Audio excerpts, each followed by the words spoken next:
The Book of Ruth. In the days when the judges ruled, there was a famine in the land. So a man from Bethlehem in Judah, together with his wife and 2 sons, went to live for a while in the country of Moab. The man's name was Elimelech. His wife's name was Naomi, and the names of their 2 sons were Mahlon and Chilion. They were Ephrathites from Bethlehem, Judah, and they went to Moab and lived there. Now Elimelech, Naomi's husband, died, and she was left with her 2 sons. They married Moabite women, one named Orpah and the other Ruth. After they had lived there for about 10 years, both Mahlon and Chilion also died, and Naomi was left without her sons and her husband.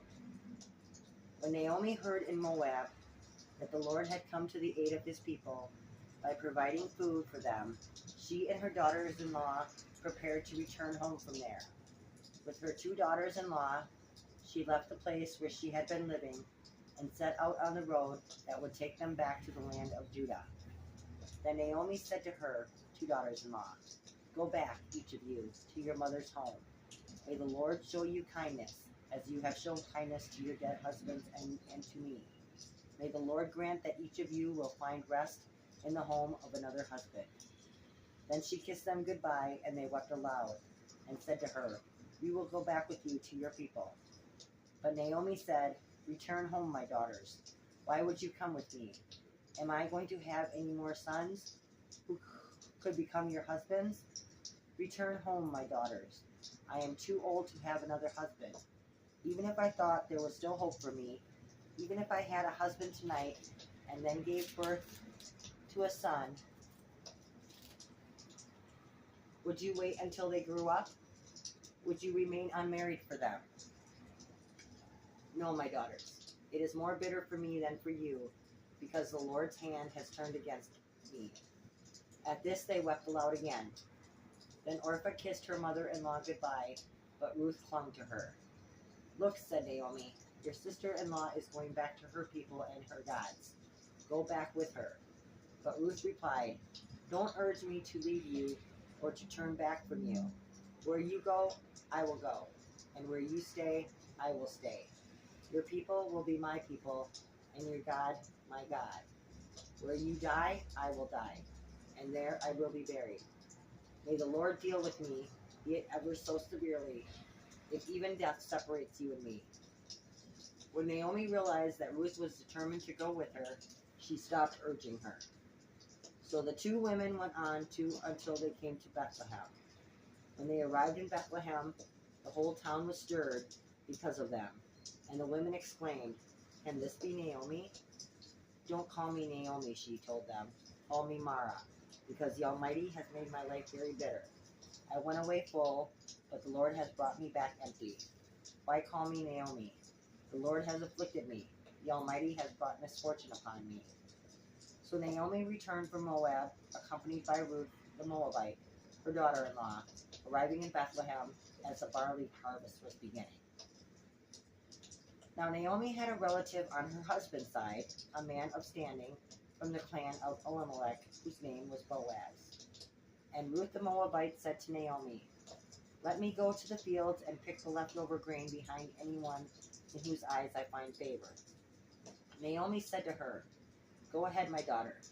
So she went out, entered a field, and began to glean behind the harvesters. As it turned out, she was working in a field belonging to Boaz, who was from the clan of Elimelech.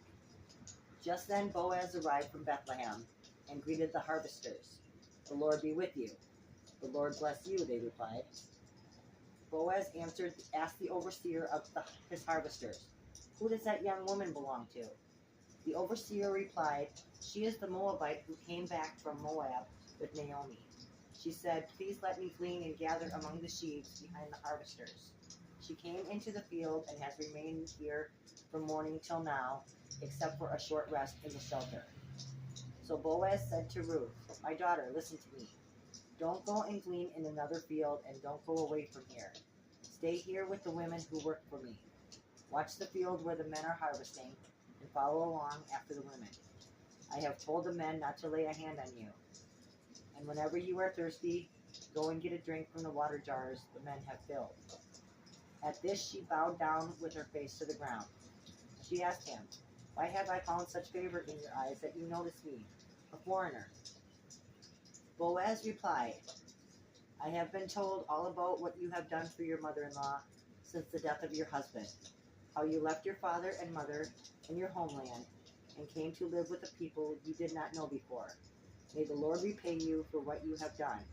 May you be richly rewarded by the Lord, the God of Israel, under whose wings you have come to take refuge." "May I continue to find favor in your eyes, my lord," she said. "You have put me at ease by speaking kindly to your servant, though I do not have the standing of one of your servants." At mealtime, Boaz said to her, "Come over here, have some bread and dip it in the wine vinegar." When she sat down with the harvesters, he offered her some roasted grain. She ate all she wanted and had some left over. As she got up to glean, Boaz gave orders to his men, "Let her gather among the sheaves and do not reprimand her. He would pull out some stalks for her from the bundles and leave them for her to pick up, and do not rebuke her." So Ruth gleaned in the field until evening. Then she threshed the barley she had gathered, and it amounted to about an ephah. She carried it back to town, and her mother-in-law saw how much she had gathered. Ruth also brought out and gave her what she had left over after she had eaten enough. Her mother-in-law asked her, "Where did you glean today? Where did you work? Blessed be the man who took notice of you." Then Ruth told her mother-in-law about the one at whose place she had been working. "The name of the man I worked with today is Boaz," she said. "The Lord bless him," Naomi said to her daughter-in-law. "He has not stopped showing his kindness to the living and the dead." She added, "That man is our close relative. He is one of our guardian redeemers." Then Ruth the Moabite said, "He even said to me, 'Stay with my workers until they finish harvesting all my grain.'" Naomi said to Ruth her daughter-in-law, "It will be good for you, my daughter, to go with the women who work for him, because in someone else's field you might be harmed." So Ruth stayed close to the women of Boaz to glean until the barley and wheat harvests were finished, and she lived with her mother-in-law. One day Ruth's mother-in-law Naomi said to her, "My daughter, I must find a home for you, where you will be well provided for. Now Boaz, with whose women you have worked, is a relative of ours. Tonight he will be winnowing barley on the threshing floor. Wash, put on perfume, and get dressed in your best clothes. Then go down to the threshing floor, but don't let him know you are there until he has finished eating and drinking. When he lies down, note the place where he is lying. Then go and uncover his feet and lie down. He will tell you what to do." "I will do whatever you say," Ruth answered. So she went down to the threshing floor and did everything her mother-in-law told her to do. When Boaz had finished eating and drinking and was in good spirits, he went over to lie down at the far end of the grain pile. Ruth approached quietly, uncovered his feet, and lay down. In the middle of the night, something startled the man. He turned, and there was a woman lying at his feet. "Who are you?" he asked. "I am your servant Ruth," she said. "Spread the corner of your garment over me, since you are a guardian redeemer of our family." "The Lord bless you, my daughter," he replied. "This kindness is greater than that which you showed earlier.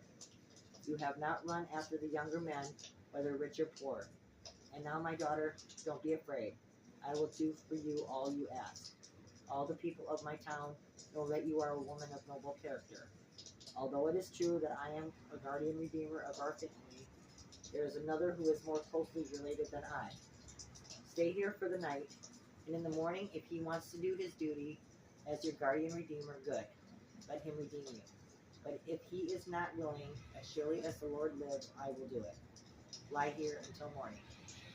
So she lay at his feet until morning, but got up before anyone could be recognized. And he said, "No one must know that a woman came to the threshing floor." He also said, "Bring me the shawl you are wearing and hold it out." When she did so, he poured into it 6 measures of barley and placed the bundle on her. Then he went back to town. When Ruth came to her mother-in-law, Naomi asked, "How did it go, my daughter?" Then she told her everything Boaz had done for her, and added, He gave me these 6 measures of barley, saying, 'Don't go back to your mother-in-law empty-handed.' Then Naomi said, 'Wait, my daughter, until you find out what happens, for the man will not rest until the matter is settled today.' Meanwhile, Boaz went up to the town gate and sat down there just as the guardian redeemer he had mentioned came along. Boaz said, 'Come over here, my friend, and sit down.' So he went over and sat down. Boaz took 10 of the elders of the town and said, 'Sit here,' and they did so. Then he said to the guardian redeemer, 'Naomi, who has come back from Moab, is selling the piece of land that belonged to our relative Elimelech.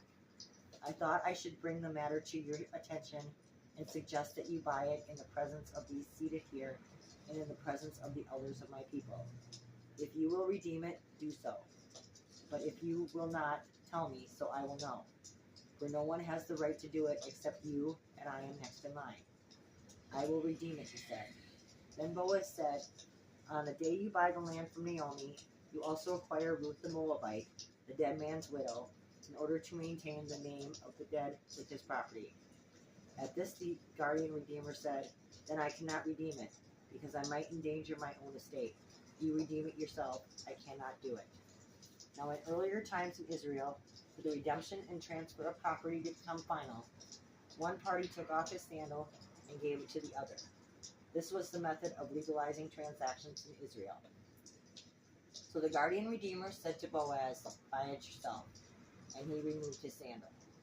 Then Boaz announced to the elders and all the people, 'Today you are witnesses that I have bought from Naomi all the property of Elimelech, Gilead, and Milan. I have also acquired Ruth the Moabite, Milan's widow, as my wife, in order to maintain the name of the dead with his property, so that his name will not disappear from among his family or from his hometown. Today you are witnesses.' Then the elders and all the people at the gate said, 'We are witnesses. May the Lord make the woman who is coming into your home like Rachel and Leah, who together built up the family of Israel. May you have standing in Ephrathah and be famous in Bethlehem. Through the offspring the Lord gives you by this young woman, may your family be like that of Perez, whom Tamar bore to Judah.' So Boaz takes Ruth, and she became his wife. When he made love to her, the Lord enabled her to conceive, and she gave birth to a son. The women said to Naomi, 'Praise be to the Lord, who this day has not left you without a guardian redeemer. May he become famous throughout Israel.